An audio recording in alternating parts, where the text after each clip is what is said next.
जी sir, आ रही है।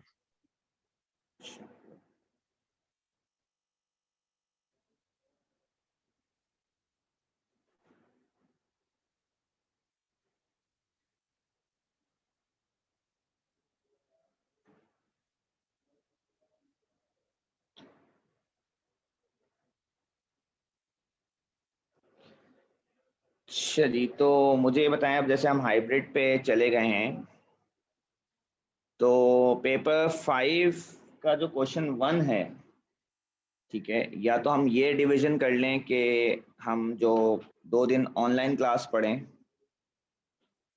उसके अंदर हम पेपर 5 का क्वेश्चन 1 प्रैक्टिस करना शुरू हो जाएं, और जो आपकी ट्यूसडे थर्सडे वाली क्लास है उसमें हम पॉलीमर्स वगैरह पढ़ें। इससे क्या होगा कि हमारा इस वीक तो पॉलीमर खत्म नहीं होगा, 2 वीक्स में खत्म होगा, पर एटलीस्ट आप कुछ भी ऑनलाइन नहीं पढ़ रहे होंगे सिवाय पेपर 5 के क्वेश्चन 1 के। एक प्लान तो ये है। तो अब आप बताएं, क्या सजेस्ट करना, क्या ख्याल है आपका कि ऑन मंडे वेनेसडे जो है हम जैसे कि यहाँ पे मैं लिख रहा हूँ, मंडे और वेनेसडे को हम जो ऑनलाइन क्लास होने वाली है आपकी, शाबाश।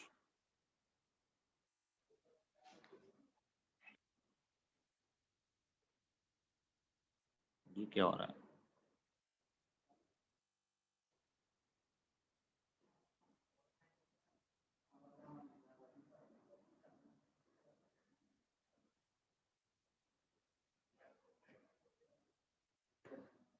मंडे और वेनेसडे को आप P5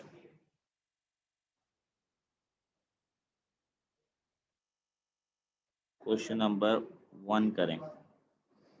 और हाँ बेटा, मुझे पता है तुम आ गए हो। अबे अभी मैं खुद सोच रहा हूँ क्या करना है।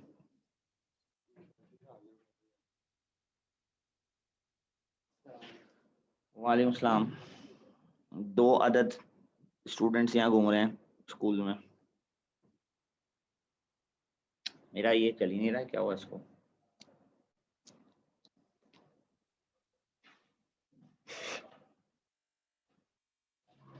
फैन ही नहीं चल रहा मेरे भाई।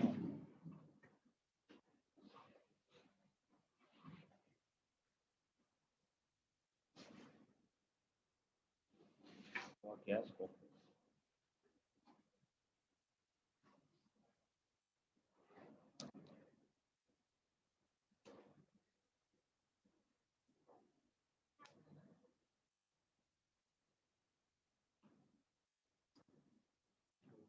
अच्छा है तुम दोनों आए हुए हो, फैन नहीं चल रहा।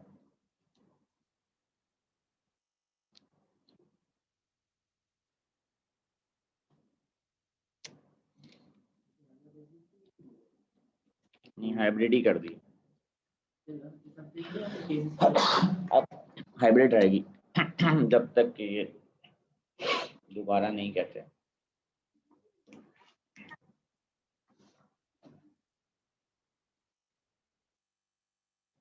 भाई मेरा पेन नहीं चल रहा, और ये 2 अदद गवाहन, क्या नाम है भाई एक का? एक फैजान सिराज भाई, दूसरे कौन है हमारे साथ? उजैर भाई।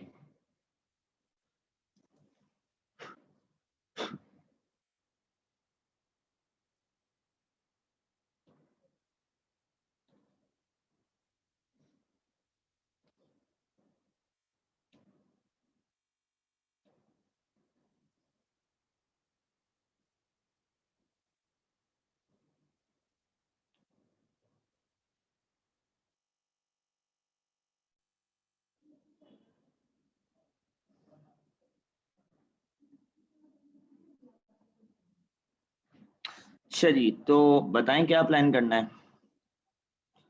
सारे जो सुन रहे हैं। 22 बच्चे ऑनलाइन है, 21।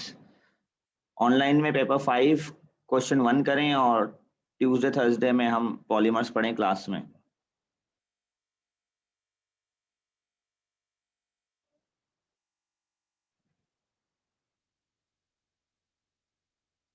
अच्छा,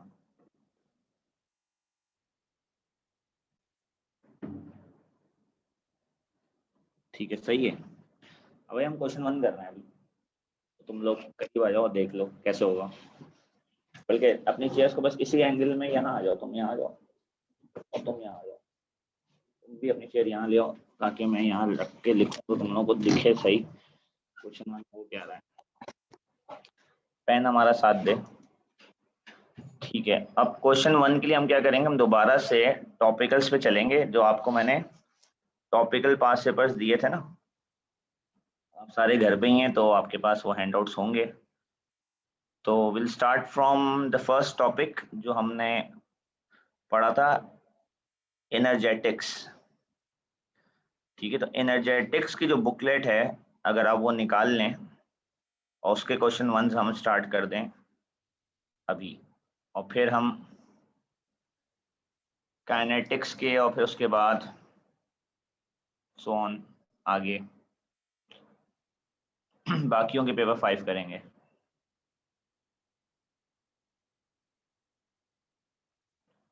यहाँ जो क्वेश्चन 5 हैं दे आर ऑन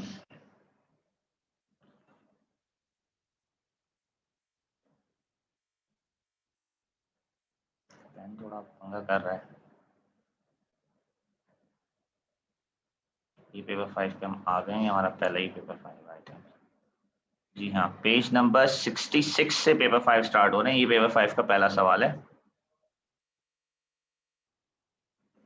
एनर्जेटिक्स का हैंडआउट निकाल लें, आपके पास घर पे होगा, और पेज नंबर 66 पे आ जाएं। आप सबका इसकी हार्ड कॉपी होना चाहिए। मैं इसको ज़रा कॉपी कर लूँ वन नोट पे।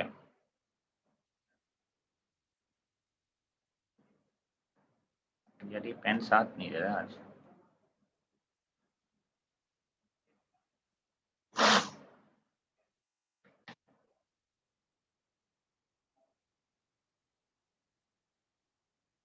नहीं, ये खुला हुआ है भाई। इसमें हम जाएंगे A2 वेल्स A2N में, इसमें हम लेके जाएंगे पेपर 5 क्वेश्चन 1 P5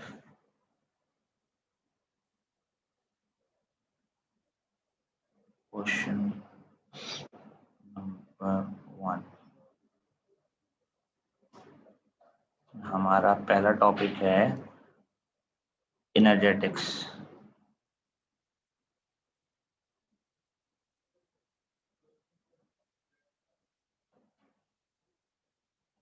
पहले मैं एनर्जेटिक्स से जितने क्वेश्चन होंगे ये यहाँ पे हम सॉल्व करेंगे।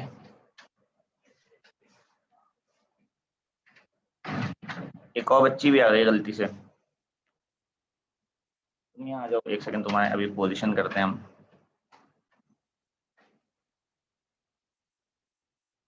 कैसा जमाना है यार, बच्चे गलती से स्कूल आ जाते हैं।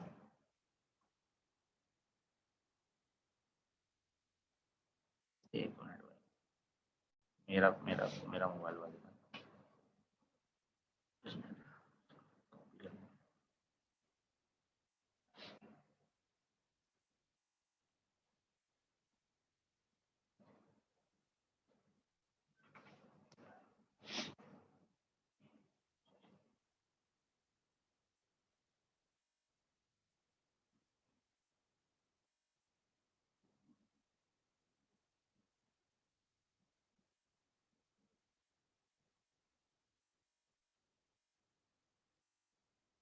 अस्सलाम वालेकुम सर।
तुम इधर आ जाओ बेटा। इसी तरह अगर इस चेयर को पीछे खींच लो, इसको पीछे खींच लो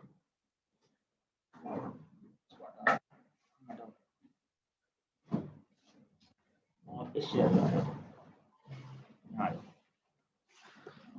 सॉरी भाई। अच्छा जी, तो नहीं खुशबख्त, अभी थोड़ा सा ईयरली पासे पर रोकना पड़ जाएगा। अब क्या करें, आपके सामने या तो हम ये करें कि सिर्फ मंडे पेपर 1 चलाएं, वेडनेसडे जैसे खुशबख्त पूछ रही है P4 का क्या होगा ईयरली का। फिर ये प्लान हो सकता है आपका कि भाई आप जो है वो मंडे क्वेश्चन 1 करें। एक तो पेन भी आज जो है ना,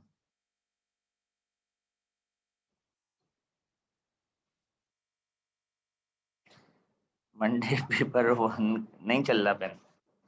सारे बच्चे साथ बैठे, गवाह है ना भाई, गवाह ना।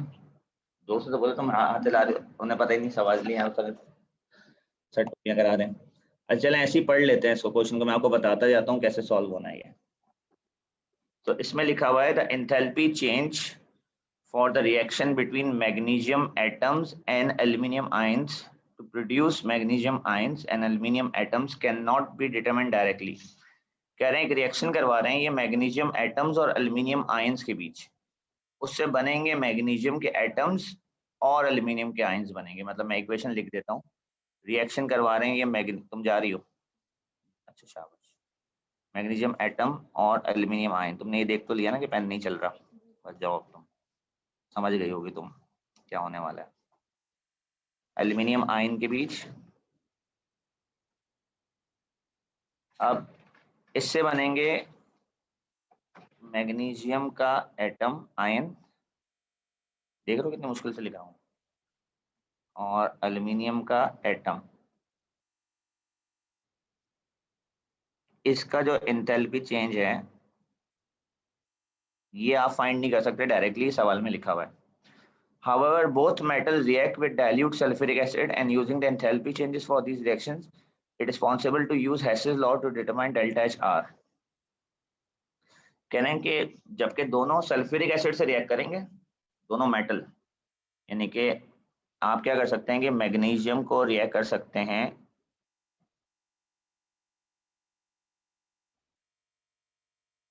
जान अजाब हो गई यार तो।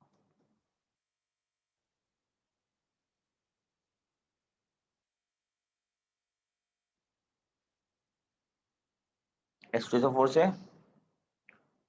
और एल्यूमिनियम को भी रिएक्ट कर सकते हैं H2SO4 से। हो गए पेपर 1 इस तरह, H2SO4 से, ठीक है। और इससे बनेगा आपका, जो आप इक्वेशन कंप्लीट करेंगे इससे बनेगा मैग्नीशियम सल्फेट, और उससे बनेगा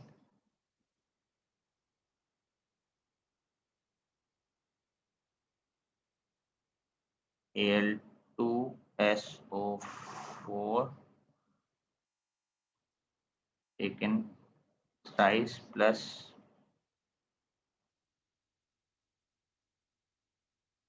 H2 प्लस H2, ठीक है। तो ये कह रहे हैं कि आपको क्या कहा दिया गया है, कह रहे हैं you are to plan an experiment that will enable you to determine the value of enthalpy change for the reaction of 1 mole of magnesium with excess aluminum ion। यानी कि इक्वेशन को इन्होंने मैग्नीशियम से डिफाइन किया है, 1 mole of magnesium से define करना। कह रहे हैं आपको क्या क्या दिया गया है, you are provided with magnesium ribbon, you are provided with aluminium foil, sulphuric acid, और जितना लैब में इक्विपमेंट होता है सब आपके पास है। पहली बात है क्वेश्चन 1 में करना क्या होता है। क्वेश्चन 1 में एक टास्क दिया जाता है, जैसे टास्क आपका ये जो मैं रेड कलर से हाईलाइट कर रहा हूँ, ये आपका टास्क है, the enthalpy change for the reaction between magnesium and aluminium ions to produce atoms, ये फाइंड करना है, ठीक है। ये पता करने के लिए हमें एक एक्सपेरिमेंट प्लान करना है, और उस एक्सपेरिमेंट को प्लान करने के लिए एग्जामिनर ने हमें ये सारी चीजें दे दी हैं, मैग्नीशियम और एल्यूमिनियम और सल्फ्यूरिक एसिड। यानी कि हमें ये दो रिएक्शंस लैब में करवाने हैं, ये वाले reaction. We have to perform a reaction between magnesium and sulphuric acid, we have to perform a reaction between aluminium and sulphuric acid in lab. ये एक्सपेरिमेंट करना है। ये तो मैंने इक्वेशन लिखी हुई है, जहन में ये सोचें कि आप सल्फ्यूरिक एसिड और मैग्नीशियम का आपस में रिएक्शन कैसे करेंगे और उससे निकलने वाली एंथैल्पी चेंज, इस रिएक्शन का डेल्टा एच कैसे रिकॉर्ड करेंगे लैब में, और इस रिएक्शन का डेल्टा एच कैसे रिकॉर्ड करेंगे लैब में। ये आपका टास्क है। कह रहे हैं for the experiment to measure the enthalpy change when magnesium reacts with sulphuric acid, कह रहे हैं जब आप मैग्नीशियम को सल्फ्यूरिक एसिड से रिएक्ट करेंगे और डेल्टा एच निकाल रहे होंगे, तो name a dependent variable and an independent variable. Dependent और इंडिपेंडेंट ऐसी चीजों को कहते हैं जैसे कि फर्ज करें कि एक गाड़ी की जो स्पीड है, या फर्ज करें रेट ऑफ रिएक्शन की बात करते हैं, फिजिक्स स्टूडेंट केमिस्ट्री की बात करते हैं कि किसी रिएक्शन का जो रेट है वो डिपेंड करता है उस रिएक्शन के टेम्परेचर पे। टेम्परेचर बढ़ाओगे तो रेट ऑफ रिएक्शन बढ़ेगा। तो रेट ऑफ रिएक्शन तो डिपेंडेंट है टेम्परेचर पे, पर जरूरी नहीं है किसी और वजह से रेट बढ़ रहा हो, जैसे कि आप कैटलिस्ट डाल दें तो उससे रेट बढ़े, तो रेट बढ़ने से टेम्परेचर भी बढ़ जाए। तो टेम्परेचर जो है वो रेट पे डिपेंडेंट नहीं है, यानी कि किसी और वजह से रेट बढ़ रहा होगा तो जरूरी नहीं है टेम्परेचर बढ़े। पर जब भी टेम्परेचर बढ़ेगा तो रेट जरूर इंक्रीज होगा। तो rate is dependent on temperature but temperature is independent of the rate. तो ऐसे वेरिएबल्स को डिपेंडेंट और इंडिपेंडेंट वेरिएबल कहते हैं। ये हर एक्सपेरिमेंट में दो होते हैं। तो आपको यहाँ सोचना है कि क्या चीज यहाँ पे डिपेंडेंट है, क्या चीज यहाँ पे इंडिपेंडेंट है। जैसे यहाँ मैं समझता हूँ कि हीट रिलीज या हीट एब्जॉर्ब या टेम्परेचर चेंज जो होगा इस एक्सपेरिमेंट के अंदर, डेल्टा टी टेम्परेचर चेंज, ये डिपेंडेंट है। Delta T change in temperature जो होगा ये डिपेंड करेगा कि आप कितना मास इस्तेमाल करने वाले हो मैग्नीशियम का। ठीक है, आप जितना ज्यादा मास इस्तेमाल करोगे मैग्नीशियम का, उतना अगर ये एक्सोथर्मिक रिएक्शन होगा उतनी हीट ज्यादा रिलीज होगी। जैसे आप कोयला बर्न करते हैं उससे हीट निकलती है। अब आप ये तो नहीं कह सकते ना 1 किलो कोयले जलने से उतना हीट निकलेगी जितनी 10 किलो कोयले जलने से निकलेगी, ऐसा नहीं है। जब आप कोयले का मास बढ़ाएंगे तो हीट भी। इस क्वेश्चन में हमें इंडिपेंडेंट मास लग रहा है और डिपेंडेंट उसमें टेम्परेचर लग रहा है। अच्छा, अब नेक्स्ट पार्ट में इन्होंने आपसे पूछा है कि एक एक्सपेरिमेंट में 20 cm³ ऑफ 1 मोल पर dm³ सल्फ्यूरिक एसिड है और 0.3 ग्राम मैग्नीशियम है, बाकी मोल्स है बेटा ये सारा। कह रहे हैं वॉल्यूम पता करो सल्फ्यूरिक एसिड का जो कि रिएक्ट करे। ये जो वॉल्यूम है ना एक्सेस है, ये वॉल्यूम जो सल्फ्यूरिक एसिड को आपको दे रहा है ये एक्चुअल वॉल्यूम नहीं है, एक्सेस वॉल्यूम है। आप पता करें आपको कितना वॉल्यूम चाहिए। तो मोल रेशियो है 1:1, ऊपर से अगर आप देखें मोल रेशियो है 1:1। सबसे पहले आप पता करें, ये जरा आप मुझे कैलकुलेट करके बताएं, मोल्स ऑफ, तुम लोग का कैलकुलेटर है, ऑफ मैग्नीशियम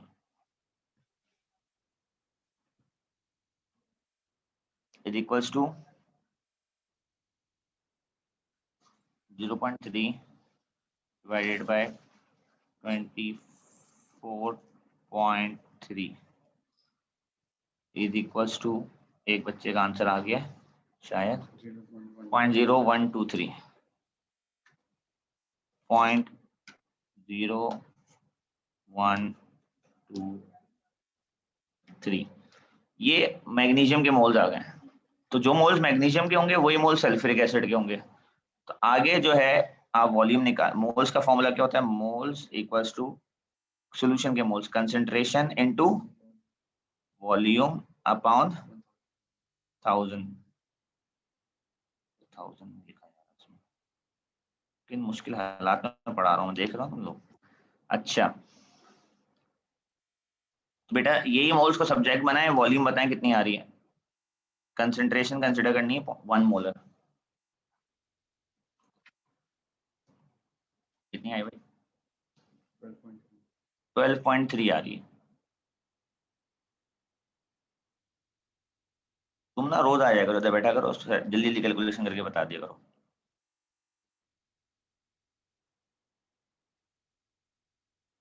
ठीक है 12.3 cm³।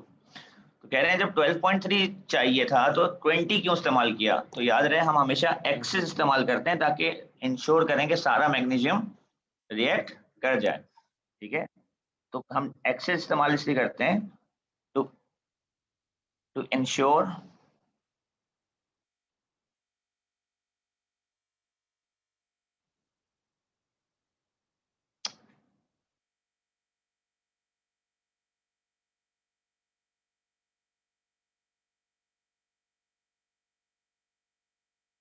Complete, join handwriting करना पड़ेगी, इधर फर्क रखो तो फिर चल रहा है, उठाने से नहीं चल रहा। Complete reaction, you are also provided with 0.3 gram of aluminium. अब एल्यूमिनियम के लिए यही काम करें, सेम काम एल्यूमिनियम के लिए रिपीट करें, यही कैलकुलेशन एल्यूमिनियम के लिए करें। 0.3/27 करें, तो मोल्स आ गए 0.01। अब वही वॉल्यूम कैलकुलेट करो, पर कंसंट्रेशन को 1 रखो। इसमें वॉल्यूम चाहिए 10, तो फाइनल आंसर आपके पास वॉल्यूम का आ रहा है 10 cm3। इसमें 10 cm3 आंसर आ रहा है, ठीक है। कह रहे हैं explain how you would carry out the experiment, list of measurement. कह रहे हैं क्या क्या मेजर करोगे। देखो मास तो तुमने मेजर किया हुआ, तो मैग्नीशियम का मास मत बताना, ठीक है। तुम मेजर करोगे डेल्टा टी, इनिशियल टेम्परेचर। यहाँ लिखे हैं, मुझसे लिखा नहीं जा रहा सही से, बच्चे देख रहे हैं।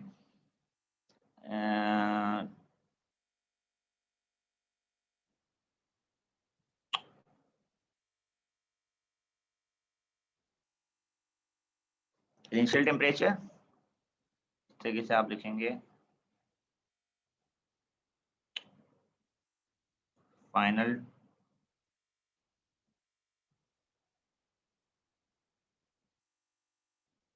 टेम्परेचर। इनिशियल टेम्परेचर मेजर करेंगे, फाइनल टेम्परेचर मेजर करेंगे, और इसके अलावा आई डोंट थिंक कि कोई और चीज़ आपको चाहिए इसमें। वॉल्यूम तो आपने मेजर कर लिए, तभी ये 1 मार्क का है। मास आपके पास मैग्नीशियम का है, E = mc डेल्टा थीटा में आपको मास ऑफ वाटर चाहिए होता है, वो वॉल्यूम ऑफ सल्फ्यूरिक एसिड होगा 20, वो आपके पास है। How would you do the experiment to ensure the results obtain are as accurate as possible. Calorimeter के एक्सपेरिमेंट में मैंने आपको बताया था, एक्यूरेसी बढ़ाने के लिए आप क्या करते हैं, उसके ऊपर लिड प्लेस करते हैं। लिड प्लेस करने के बाद आप क्या करते हैं, मजीद आप लैगिंग करते हैं, इंसुलेशन मटेरियल लगाते हैं।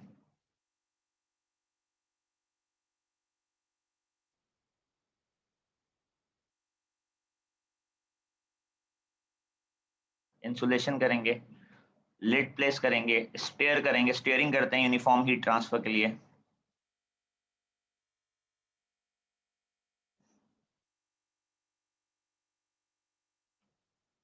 ठीक है, ये सब चीजें आप करेंगे। How would you use the measurements made in the experiment to determine the enthalpy change of reaction between 1 mole of magnesium and sulfuric acid। कह रहे हैं कि अब आपने जो मेजरमेंट्स लिए हैं, इससे आप एंथैल्पी चेंज फॉर 1 मोल कैसे निकालेंगे। तो पहले आप बताएंगे कि जी मैं पहले तो ये फॉर्मूला लगाऊंगा, E =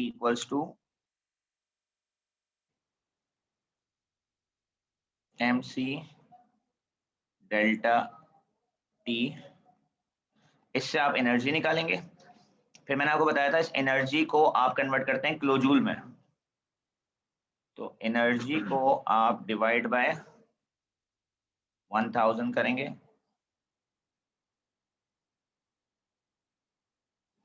ताकि कन्वर्ट हो जाए इनटू किलो जूल में। उसके बाद आप क्या करेंगे, किलो जूल एनर्जी को डिवाइड करेंगे मोल से ऑफ मैग्नीशियम से।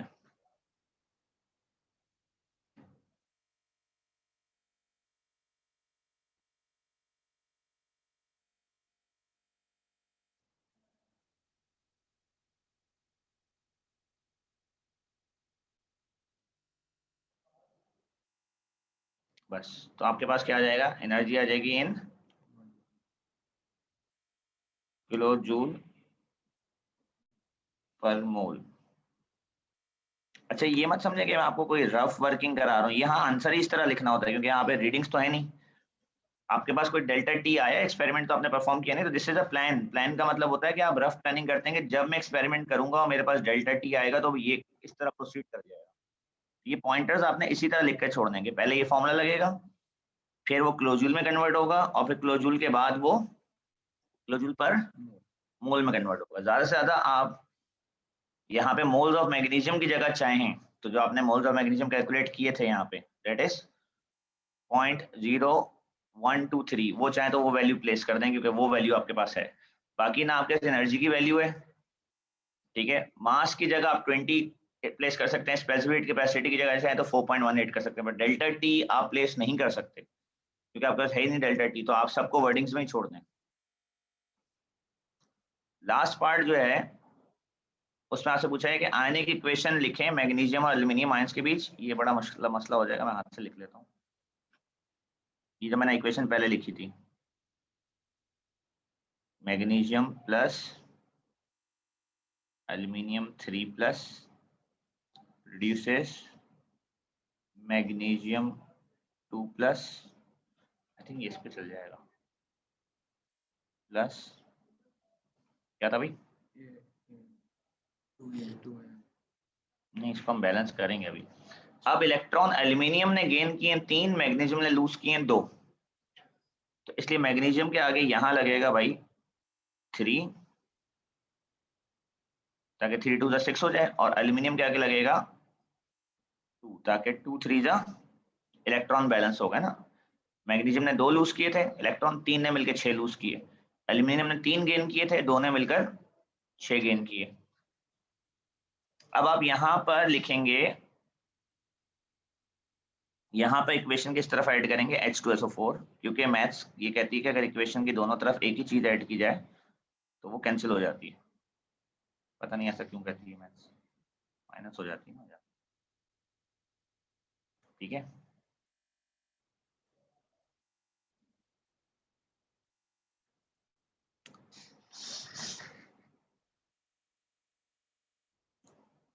अच्छा आपका हाथ है,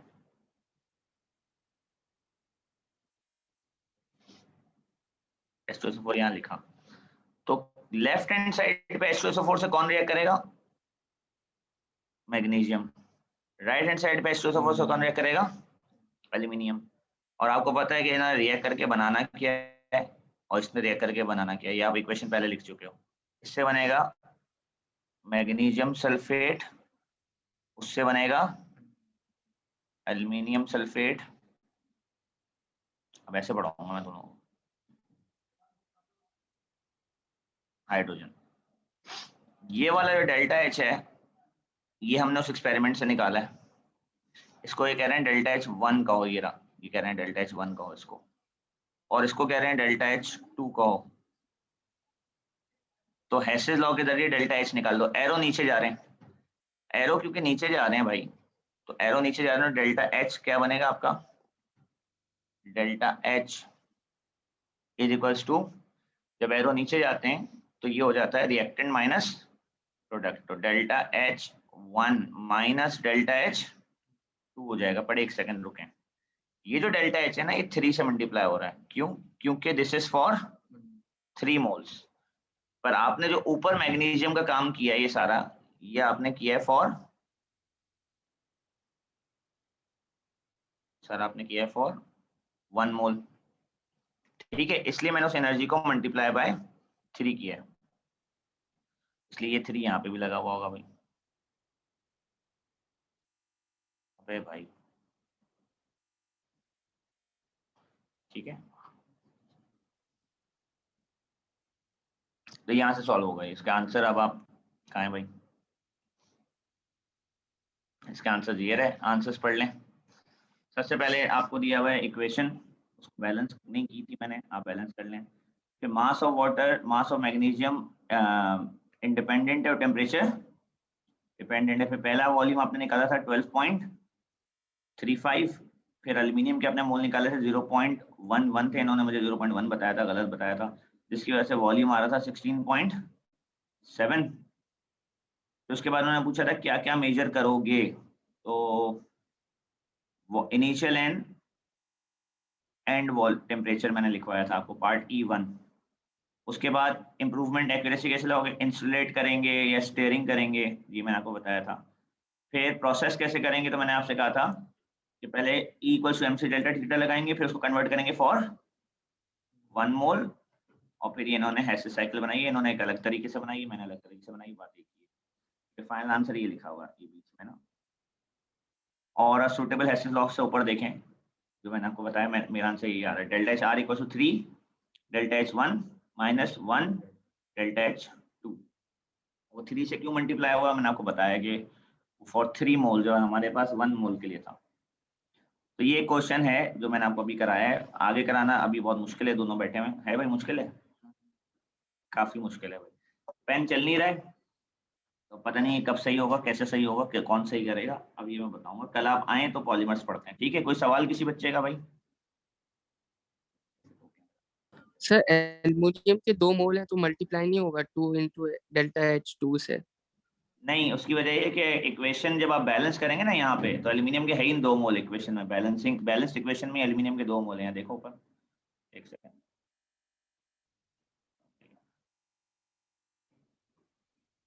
ये देखो पार्ट ए 2 देखो,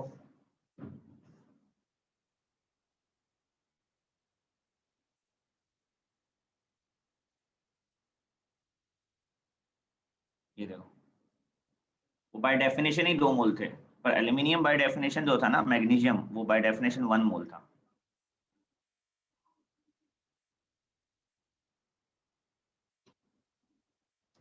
तो वहां जब इसके 3 मोल हुए तो इसकी एनर्जी को 3 से मल्टीप्लाई करना पड़ा। एल्यूमिनियम के तो 2 ही मोल थे इक्वेशन में भी, इधर उधर भी 2 ही मोल थे, उसकी एनर्जी थी हमारे पास 2 मोल की।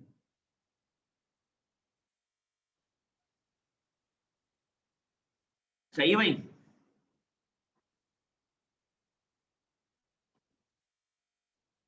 कोई और सवाल?